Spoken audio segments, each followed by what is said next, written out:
Hey, everybody, what's up? This is Jeff Messer with Issues With, and we're issuing another breakdown. And I've switched bat caves. I don't know. I've moved into a different room. I've cleaned out the office. I'm going to have to get some backdrops behind me and some other fun, frilly stuff. But for the meantime, here we are once again, as our regular Wednesday dictates. Hanging out. And this time, no fun and fancy guests. We had a great time last week with both of our guests, Sean McArdle and John, who are behind the Führer and the Tramp. The Führer and the Tramp, yeah. And I won't make the mistake of saying the Führer and the Trump this week, but you can see how that could happen, right? Yeah, it's pretty easy. And geez, it makes sense in some weird twisted realities. But we didn't get a trivia winner last week because people were giving us some answers that were close to the right answer. But Jack and I decided to be sticklers, and we're only going to go with the exact right answer. So we'll give you another chance to win. The Führer and the Tramp. That's all about the mustaches, folks. All about the mustaches. And we'll give you a chance to win that before we get out of here today. And I'm going to throw it over as well. Sitting in the co-pilot seat, some deep, dark bunker somewhere in a lost South Pacific island. I don't know where he is. Jack Egan, director, producer, hanging out with us as well. There he is. Ain't afraid of no ghosts. What's up, buddy? Yeah, you like the hat tonight? I do. Digging it. Yeah, I'm tired, and I'm currently moving and working with some deadlines, so we'll make it as painless as possible. But yeah, I will say with Google, you would think people would have gotten our trivia sooner. I appreciate the honesty of people. I appreciate the honesty that they're not trying to cheat and find the answer. Yeah, maybe I don't know. The question was, what movie was Charlie Chaplin making during the time here that takes on Hitler? What was the movie? Right, the movie that was. It's a famous movie too. It's in recent. It's like every couple of years that speech from the end of it with Charlie Chaplin looking an awful lot like Hitler, making a speech. That video pops up all the time, especially around election times. It's either that video or the Jeff Daniels first 5 minutes of the Newsroom TV show from HBO a number of years ago, which was an awesome show, by the way, but not geeky at all. Well, maybe not geeky at all. Yeah, no, not geeky at all. But anyway, so if anybody out there knows the answer, there you go. What movie was Charlie Chaplin making? Has to do with Hitler. It's very easy. Go find it. So Jack, you're playing around over there, but I know you're wearing the Ghostbusters hat. Eventually, we'll be talking Ghostbusters because there will be a movie that's not the really bad one that they tried to put out on us last a couple of years ago, right? Yeah, that's a sensitive subject that I don't think we necessarily should have to dive into. No. But they're going to make a good one. They're going to bring back like the old continuity with the next Ghostbusters movie, right? Bill Murray signed up, Dan Aykroyd. Should be fun. So we'll be talking about that soon. But we've got other pressing movie news to talk about today. Oh, yeah. Did anybody see this coming? I read a story a couple of weeks ago, well, maybe a month ago now, before the new Spider-Man movie opened, talking about it has to make a certain amount of money in order for the deal that Disney had with Sony to remain a valid deal. So it had to cross the $1 billion mark. I thought in order for everything to be okay, but it crossed the $1 billion mark, and now everything is not okay. And Marvel and Sony are parting ways for the future of Spider-Man movies, or so it seems currently, based on some sort of weird little clause in the contract. I don't know. It's pretty bizarre. Sony came out this morning after seeing a huge drop in their stocks overnight. They came out this morning saying it wasn't us. It was Disney essentially that screwed this deal up. Who's telling you? There's been this like finger pointing. It seems started happening. Yeah, and it's a little. I think the fans are kind of like, you guys make a lot of money. Really, is all this necessary? And I understand that. Yeah. I mean, is it Sony getting greedy? I saw somebody posted it and said, "Hey, Sony is looking at Spider-Man finally being successful, and they would rather have all of $1 billion than half of $1 billion if they were still in business with Disney and Marvel. And yeah, from a purely greedy standpoint, that makes some kind of sense. But from a creative standpoint, does this pull Tom Holland's Spider-Man out of the future Marvel movies, which he's pretty tightly woven into now? I mean, he is Right. He was kind de of facto replacement for Iron Man, right? I guess we should warn people that there may be spoilers here if you haven't seen Yes. Endgame, and if you're not up to date on that stuff, this spoiler. He's set up as kind of to be the next Iron Man, right? Like he was going to be the center of the Marvel universe. Yeah. Yeah. And I have to say, and we have a fan chiming in over here who's actually happy with this because he wasn't a fan of the new Spider-Man.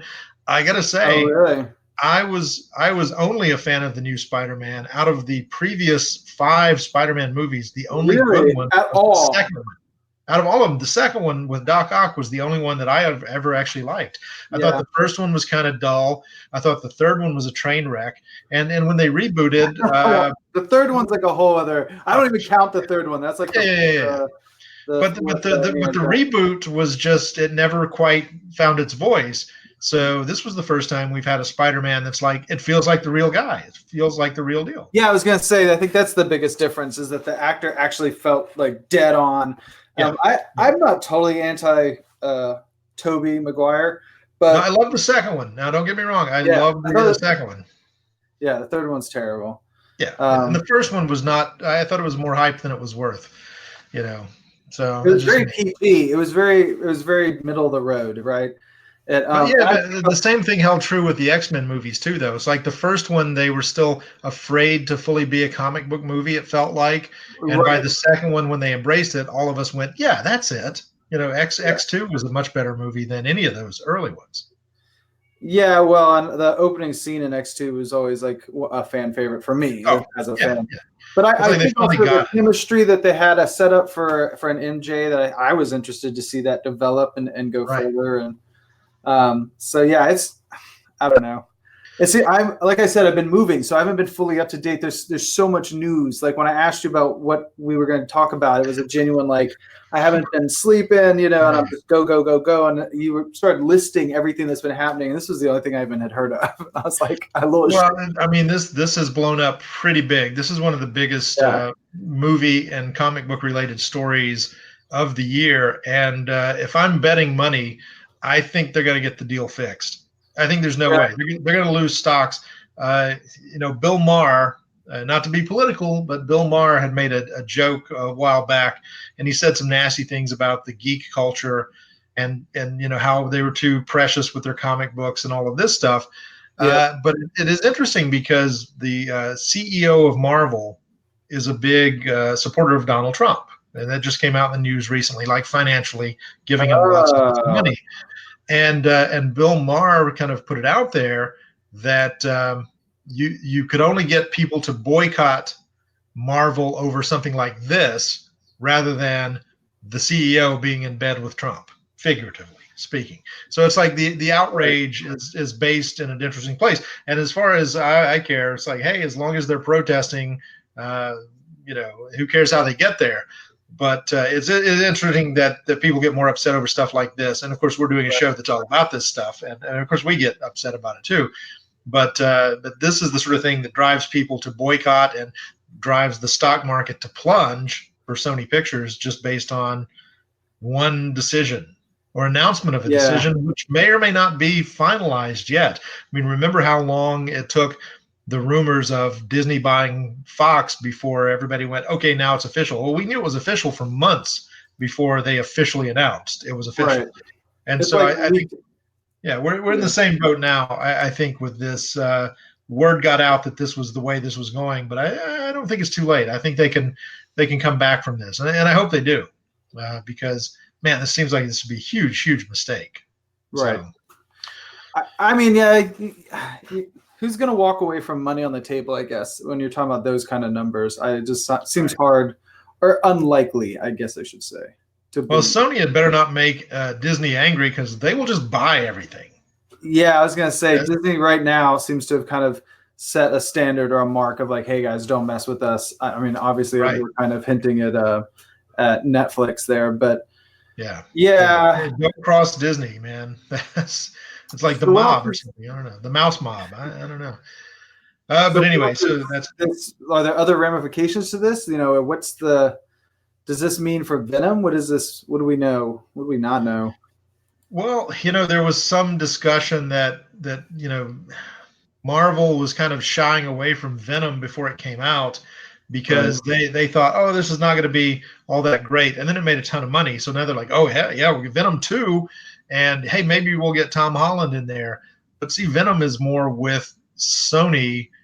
I don't know that Disney had anything necessarily to do with Venom, so they were letting Sony do that. And maybe that's Right. part of why Sony is getting bold now. And they're thinking, oh, we don't need Disney to have a huge hit movie in the Spider-Verse, which, they made the Into the Spider-Verse movie that won an Oscar and was freaking fantastic. So maybe Sony's getting a little cocky and thinking, oh, we'll take our toys back and we can do it just as well as they can. But if there's not a crossover, if Tom Holland's Spider-Man doesn't appear in the Marvel universe, Right. they've spent a lot of time weaving that thread, So I mean, do you think that they're sort of gambling on? And I guess what I'm saying, do you think Sony is gambling on the value of Tom Holland?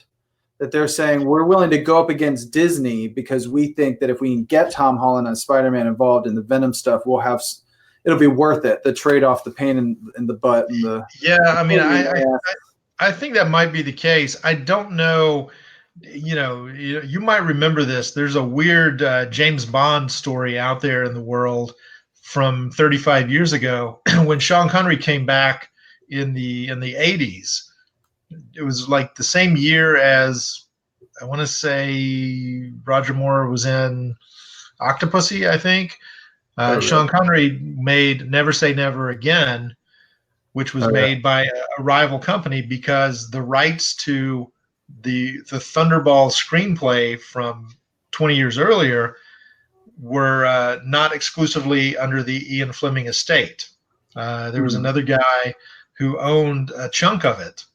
And so he had the rights to remake essentially the movie Thunderball or readapt it to screen as a James Bond movie, and he did, and it came out as a rival to the regular canonical James Bond movies. Wow, I actually did not know that. Yeah, and it was this weird loophole in the contract. So my question is, does Disney and Marvel, are they able to just say, you know what, you guys go make your little Spider movies, and we're going to continue making our Marvel movies, and we're going to keep Tom Holland as Spider-Man, all of our Marvel movies, like they were kind of doing with Iron Man in the last, 6 years or so, where, I see what you're saying. I see what you're saying. That like maybe it would be to everyone's benefit if their deal was sort of to have no deal. That they were like, they have no deal. You go do what you're going to do, and you can make your money. We're going to do what we're going to do. But then it would get into petty schedule.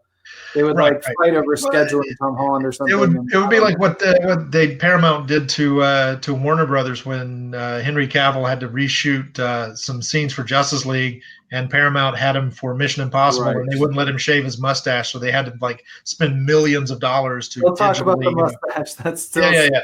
And it's just, I mean, these companies are incredibly petty, and they honestly don't care what the fans think, honestly.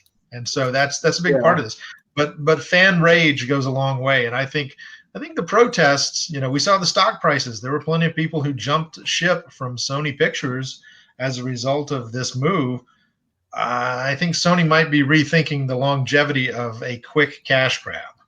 Maybe they should just stick with Venom, make nice with Disney. They can have their own universe. Disney can still have their own universe. They can work this out, and they have to. So we'll see. We'll keep an eye on this story for sure. So your breakdown, basically, what you're saying for this is you're gambling on that they will find peace somehow between the two of them for their own benefit, purely just so that they can.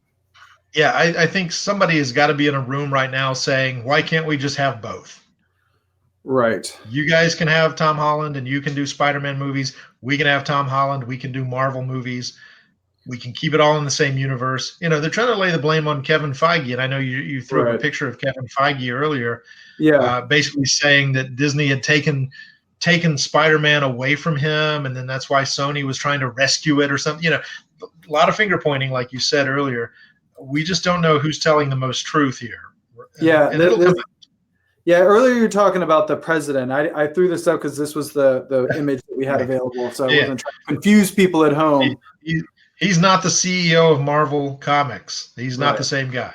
Yeah, that's a different thing. And then I think people have a hard time separating Disney from Marvel now because Disney owns Marvel, but there's the publishing end of it, which is the source material, and the movie end of it, which is kind of what we're talking about here.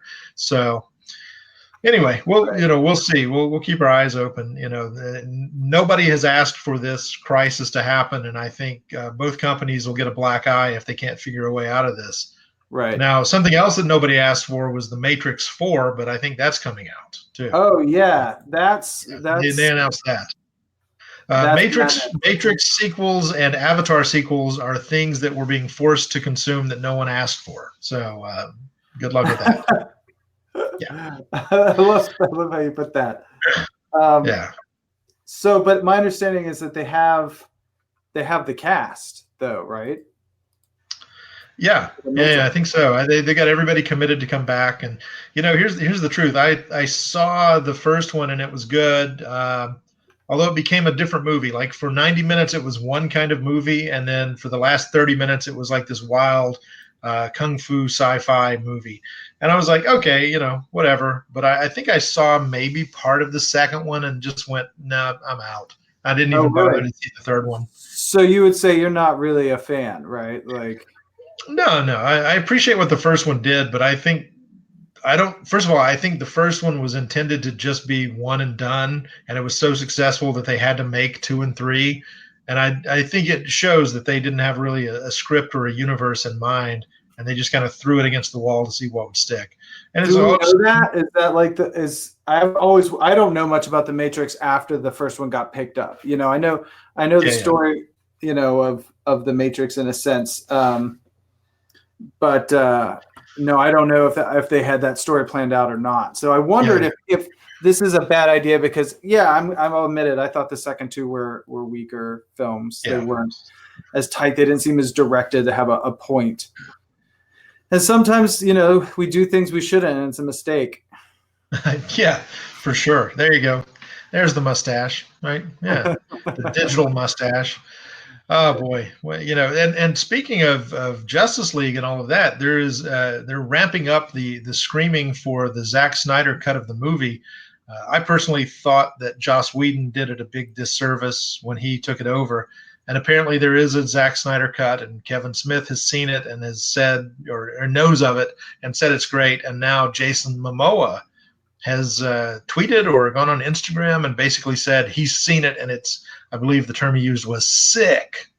Oh, really? So that's making a lot of people say, well, why won't Warner Brothers show us Zack Snyder's version of what's that about? Justice League? Yeah, so again, business decisions. Yeah, Warner's is willingly not cashing a huge amount of money by releasing it as a director's cut DVD and probably selling more DVDs than any other movie that comes out this year other than Endgame probably. Huh. I mean, I would buy it. I mean, you would too, right? Everybody wants to see what the movie would have been. I would be really curious. Yeah, honestly. I'm just like looking up some stuff now because that's another one like I wasn't fully up to date on, I guess. Yeah. Well, there's lots of these little stories that have been kind of trickling out this week, stuff like that. What else is there? I'm trying to think. We said we were going to talk about some other stuff too. Oh, hey, before we move off of Spider-Man, though, I want to let people know if you are a fan of the comic books, the source material, as I am, as Jack, you are. There's a really, really great Spider-Man miniseries that's going on right now. I heard somebody talking about it when issue 1 came out 5 months ago. And when I heard about it, I thought, well, this sounds like an interesting enough story. I think I'm going to check it out. It's a miniseries called Spider-Man Lifetime. And what it does is it presumes that Peter Parker is a teenager who gets bitten by the spider in the original timeline. So when it came out in the 60s, so the first book takes place in the 1960s, and Peter Parker is a teenager, and the Vietnam War is ramping up, and Captain America is going to fight in Vietnam. And so it takes each decade. So issue 2 is the 70s, and Peter Parker is now 10 years older. And then issue 3 is the 80s, and he's now 10 years older again. Issue 4 is the 90s. And, and basically they touch on like all of the Marvel big events of the 60s, 70s, 80s, 90s, and then even into the 2000s. And they just make Peter Parker age as if he was a teenager in the 60s. And now in the next issue 6 comes out. I think it's the last one, is the 2010s. And I think Spider-Man, will be in his 60s by then, or late 60s by then. It's a really fascinating story, and each issue covers essentially one big story amidst a new decade. So I can't encourage it enough. If people are fans of Spider-Man and fans of good comic book storytelling, it's worth picking up. Every character ages appropriately. By the time they get to the early 2000s, it's post 9/11. And Tony Stark is like the Secretary of Defense, and he's in the government now. And they've got the Superhero Registration Act from not Secret Wars, but from Civil War, from the comic story there. But it's treating them as if they've aged all the way along since the 60s forward. And so it's really interesting. So go check it out, people. You should see this series. You can pick up most of the issues now from your local comic shops. They can probably still back order all 5 of the original issues that have come out. And issue 6 comes out later this month. It'll be out in a trade paperback edition by the end of the year too. So if you want to check it out, you should check it out, because I can't recommend it enough. It's been one of the most fun things that I've read in a while. So yeah, comics. Who knew? Well, how many Spider-Mans are there right now? I mean, several. Not to be. We're about to get a hard reboot at Marvel, though. We're about to get a really with the Powers of X and all that stuff. We're heading into a hard reboot. There's going to be a history of the Marvel Universe that Mark Waid is writing, which apparently will straighten everything out and then be smooth sailing going forward until 2 years from now when they do it again, as they want to do. So yeah, we'll see. We'll see. I've not been reading Powers of X. Jack, you have. I know you have. Okay. Yeah, I have. I'm sort of waiting for it to get collected now, because it feels like a big. My thing is that I will collect, if I get a book, I'll collect like 5 or 6 issues before I start reading number 1, because I like to just go and get the story. Waiting month to month, if I'm reading 10 titles, I'm like, I can't remember what the hell happened in Green Lantern last month because I'm reading X-Men or whatever. So I try to back build enough issues to read the full arc. So I really want to read the full arc of the House of X. I will say the House of X. No, it's the. So it's 2 of them, right? There's House of X, right? Powers House of X. Yeah, and one comes out one week, one comes out the next week, and they're awesome, and I love them. They look good. They look really great. I can't say enough about them. I think the big thing is they've been kind of like.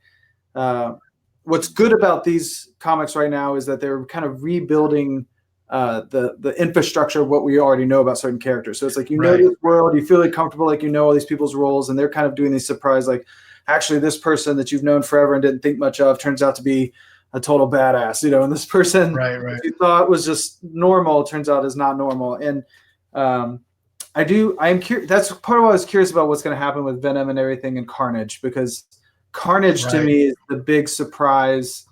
Like awesome. Nobody saw that coming. Nobody knew that was going to be as big as it's turned out to be. So, yeah, the new, if you haven't read them, Absolute Carnage, and I'm going to try to grab an image here for you guys, but it's awesome. I mean, we've been giving away copies of most of these comics because we really like them.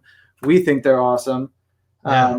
And I will say, I don't think we've got a lot of comments, but I'm not seeing a winner yet. I know we're our trivia winners. We may have to take this one over to the page and just do it. It's like, yes, there it is. The Fuhrer and this book is gorgeous too, by the way. You really, it's gorgeous black and white. The artwork is excellent. You're really missing out if you don't get this thing. It's fantastic read. Oh, and by the way, since we talked to Sean and John last week, Jack, we saw Sean posted some of the color pages from the soon-to-be released color version of it. Oh my God, the color page he put up looked fantastic. Did you see that? Yeah, I did. He's basing a lot of his color palettes off of Hitchcock films. Yeah, and he put the photo that he was inspired by next to that, and it just, man, he's really good. I mean, I hate that guy now because he's so talented. He does it all. He does it all. Such a nice guy too. But yeah. So I'm definitely looking forward to the color version of it now. And I thought at first, I was like, no, black and white. It's perfect in black and white because it's of the 1930s. You know what? I hope he doesn't mind, but I totally pulled it from his Facebook because I wanted to share it with everybody. If you haven't, look at that. Yeah, if you haven't got a chance to see this is pretty cool stuff. And Sean, yeah, we're riding your coattail here, man. We want to, we're bragging on you. But this is amazing stuff. Like, it's a great film to choose. To Catch a Thief, I believe, is the scene on the bottom there, and then his color choice and just the blocking or the composition, depending on if you're talking film or art. But yeah, this is so cool. And if you can tell us the name, I just want to make sure we're getting this right. If you can tell us the name of the film that Charlie Chaplin's trying to make. Yeah.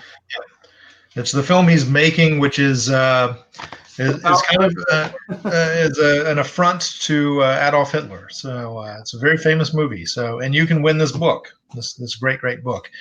But yeah, Jack, speaking of it as a filmmaker, that had to really pop for you when you saw the color version there. Right? Oh yeah. That's why I'll show it again. It's awesome. I'm totally impressed. Amazing.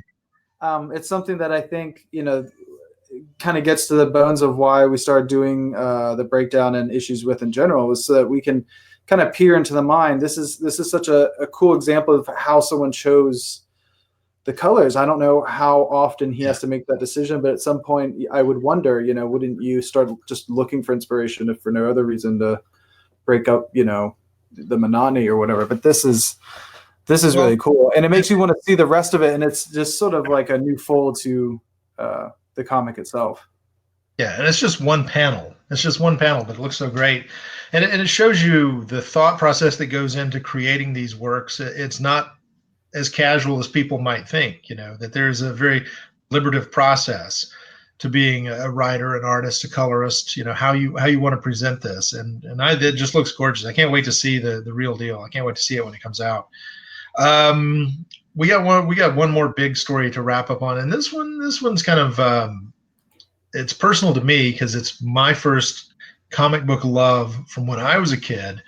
Was the Legion of Superheroes from DC Comics. And I know, Jack, you're getting some education here from DC. Now, I'm not old enough to remember that comic that we're showing right now. 1958. That was Adventure Comics number 247. Which was the introduction of the Legion as kind of a lark, just characters to play around with Superboy. And it became so popular because they were from 1,000 years in the future, from the science fiction kind of superhero realm. And they took Superboy into the future with them to pal around. And the picture you have there is from, that one right there. That is from the early to mid 1980s, when the book was actually one of the most popular books out there. Keith Giffen drew it, and that's Keith Giffen's artwork there. It was written by Paul Levitz. Keith, we interviewed for the Issues With show with J.M. DeMatteis, and this was when the team was the most iconic. This image right here is the new team that's being introduced next month, or actually by the end of this month, in Superman, written by pretty famous Marvel writer Brian Michael Bendis, who came over to DC to basically take over and reimagine the Superman universe. So Bendis, who had written a lot of great stuff for Marvel over the years, including Spiderman, did a great run on the Iron Man that I really loved. He's been writing Superman, and apparently the whole Superman story that he's been writing has been leading up to the reintroduction of the Legion of Superheroes, they've been gone from DC for about 6 years. They didn't really fit into the new 52 universe and some of the reboots that DC was doing, and it was kind of tough to find an audience for the book. And there's another classic image. That one's a George Perez drawing of the Legion, also from their heyday, kind of in the late 80s there. just a dynamic team, superpowered teenagers, science fiction setting. It has a little bit of everything going for it, and it's multicultural, multiracial. But part of the problem that's going, a little controversy right now with the series, is they started leaking images of some of the issues and some of the character designs a couple of months ago. Got people either excited or pissed off, depending on how offended they were with how their favorite character had been changed. But one of the lead characters, one of the founders of the team, Lightning Lad, was depicted in the early images looking pretty typical as to what people expect him to look like. He was always, kind of a ginger, redhead ginger sort of character, and a little bit of a hothead type of character. And it was actually one of my favorite characters when I was a kid reading the book. And then if you look in the image, you can see him with the lightning bolts on his blue costume there, kind of middle down toward the front. Got ya. They, for whatever reason, they changed his race, and now he's a black character.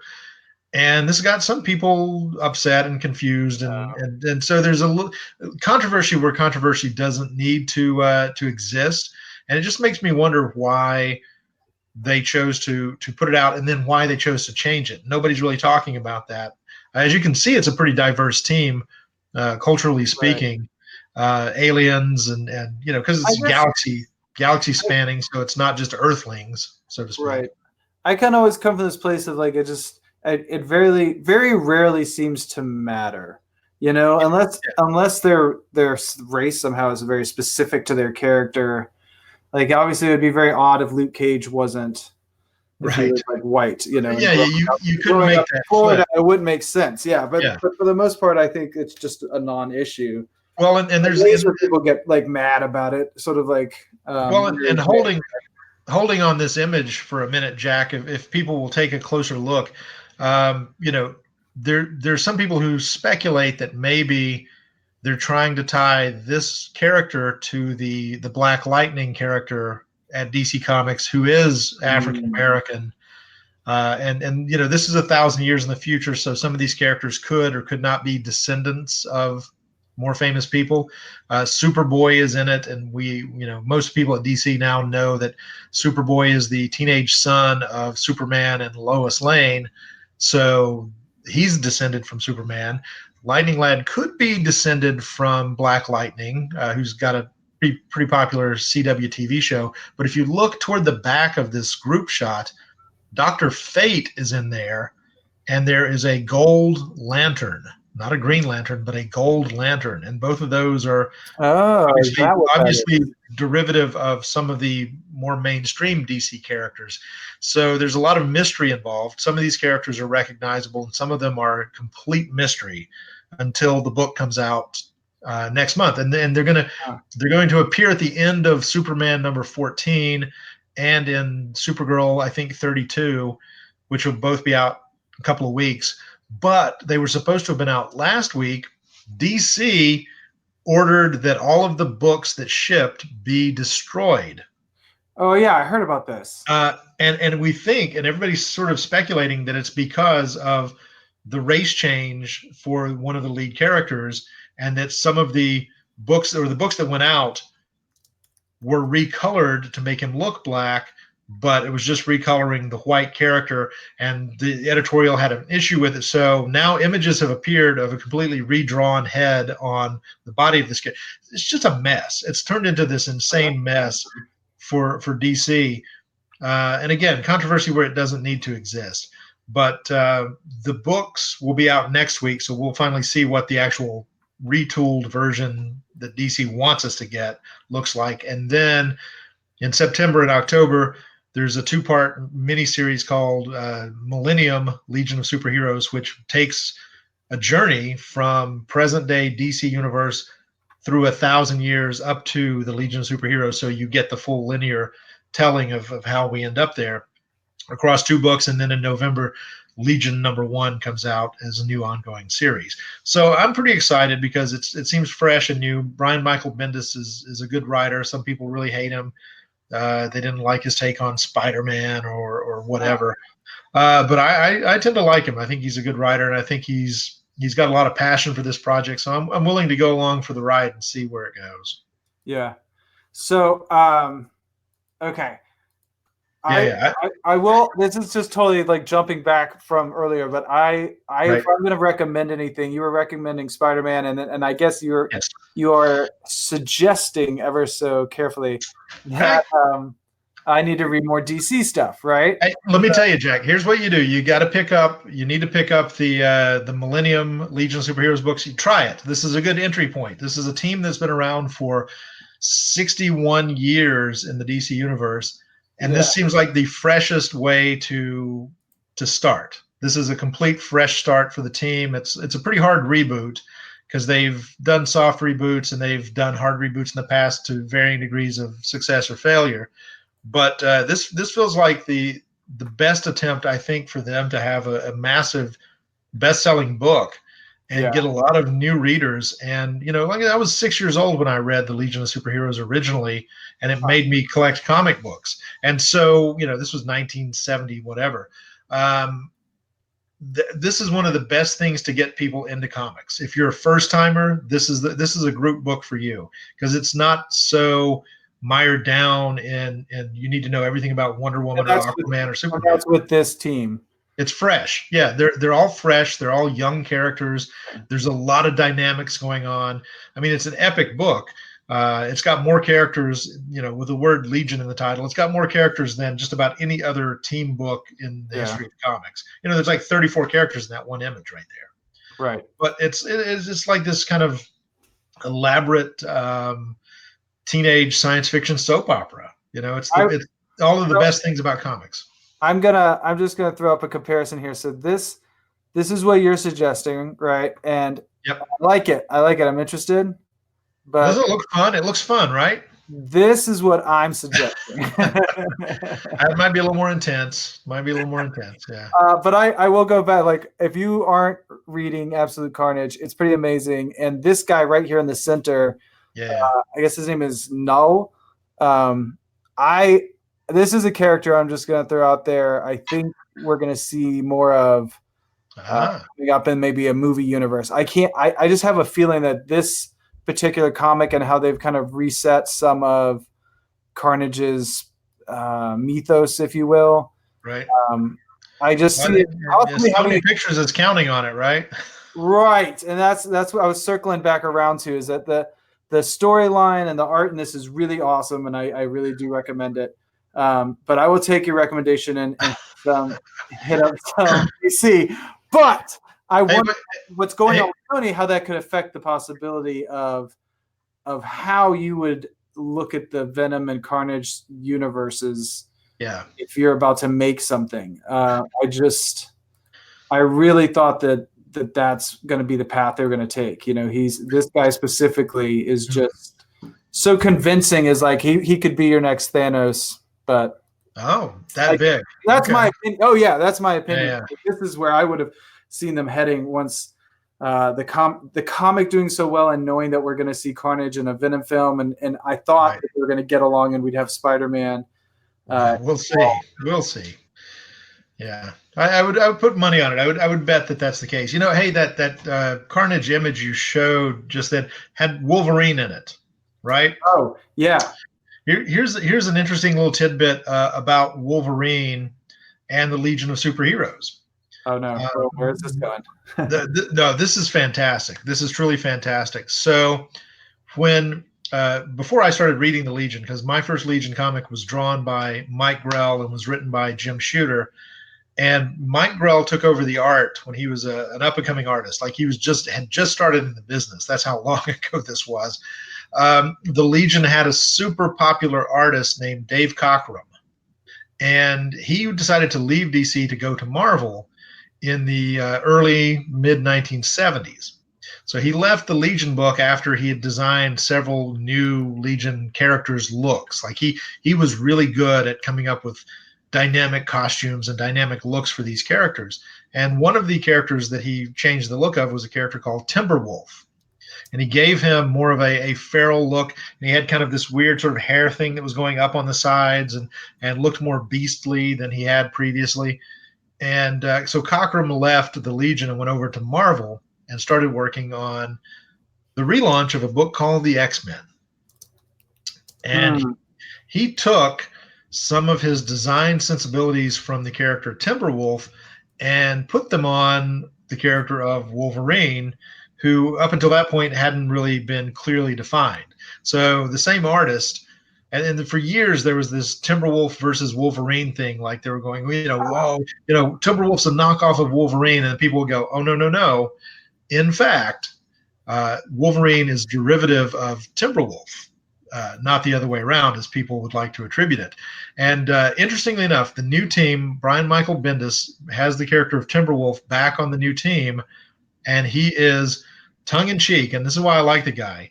He has had the artist model the new version of Timberwolf off of a recent version of the character Logan from one of the Logan series at Marvel. Just as a funny little kind of, I guess, nod back in that direction. And I think that's kind of interesting. So those two characters have been interwoven across the past 45 years, which is crazy. But that's interesting. I'm just, for those of you who don't know, I've never heard this. It's deep in the Legion lore because of the Dave Cockrum thing. Yeah, but he made it known years and years ago. So I'm just grabbing some images here. I know. You're in the Google search. You explain this to me. There you go. Yep. You're saying that Timberwolf came first. Yeah. Dave Cockrum redesigned Timberwolf before he went to Marvel and redesigned Wolverine. So he copied himself as an artist. Yep. Right. There you go. That's Dave Cockrum's art in the Legion with Timberwolf right there. So you can see where the influence came from, right? Right. Yeah, that's interesting. Now, maybe you don't remember this, but there was another story like that with a female villain, wasn't there? Where they were with DC or something, did a character. Yeah, there have been. DC and Marvel have kind of knocked each other off repeatedly over the years. There's a whole kind of minor team of characters. I'm feeling so bad now because I can't think of the name of them. Marvel tried to introduce in the late 70s or the early 80s that are almost, point by point ripoffs of some of the Legion characters, and it never took off, so they all got abandoned. I wish I could remember what they were now. It was like a super team of some sort, but it just didn't last. It didn't work. And some people were like, oh, it's too much like this, and they're direct. You can almost side by side put the characters together and go, yep, this one is meant to represent that. But they did that all the time. I mean,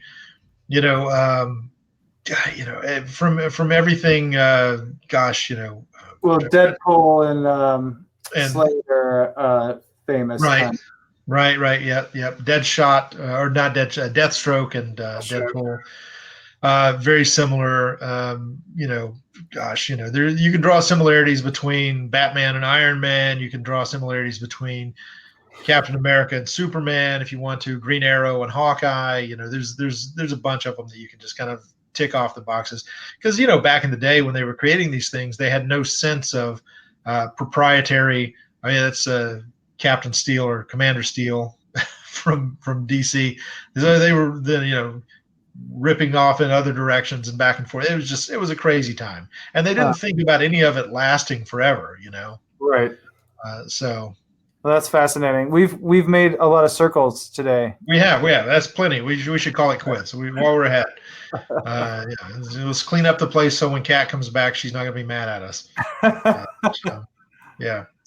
So I'm just double checking who's going to win this comic. You guys can message us on Facebook. That's literally the copy right there. It is right here.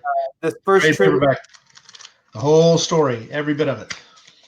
And all you got to do is either message us, email us, or message on answer to the trivia question. Name the film, Charlie Chaplin.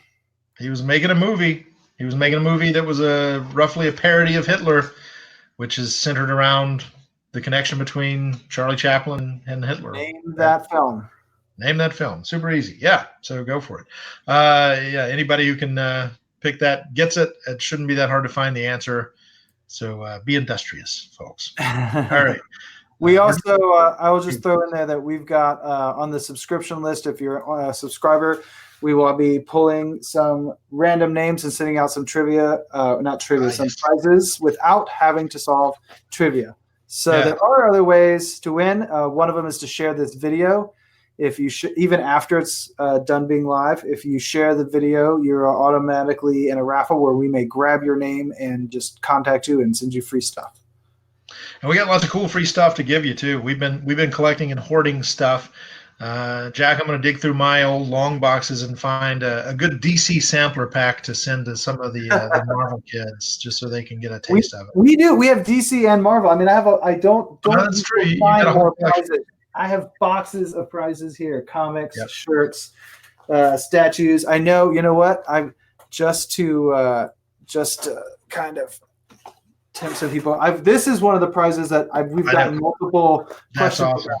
There's a couple figurines that every time I show them, people are like, all right, how do I win that one? And here's the deal. Until I get rid of more of the stuff that's piling up, the figurines and the best prizes are going to wait.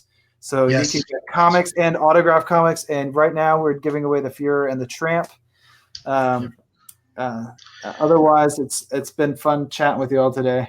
Yeah, it's been great. Thanks for chiming in, folks, and keep following us. Follow us. You got all the stuff down here, right at the bottom, down there. Yeah, right there. There it is. No, wait, there it is. www.issueswithshow.com. Check us out. Share this video. We'll enter you into a random prize drawing. We got some great prizes as well, and we're always getting more. That's my problem, and I think that's Jack's problem is that before we give it all away, we get more stuff. So yeah. And if you don't win it, we'll play with it, and then you'll just win used stuff. I don't know how that works. But anyway, hey, that's it. That's going to be it. Hey, Jack, it was fun, man. We'll do this again next week. Hey, this time next week, I'll be preparing to head down to Dragon Con. I may or may not come back alive, just based on things that come out of Dragon Con. But here's the great thing. Dragon Con is going to have some of our friends from season 1 of the upcoming series Issues With. Keith Giffen's going to be there. JMD Mateus, Yannick Paquette is going to be there. Colleen Doran is going to be there. My buddy Mike Grell is going to be there. It's going to be a ton of fun. So I'm looking forward to heading down to Dragon Con for a day, maybe. A day is all I can stand. I don't want to get caught up in the after hours stuff. That's where the debauchery kicks in. So, hey, if that's your thing, go to Dragon Con. It's not my thing, though. Maybe. I don't know. It depends on how much I'm drinking, but we'll see. All right, Jack. That's going to man. All right, you guys. Have a great night. That's it for the break.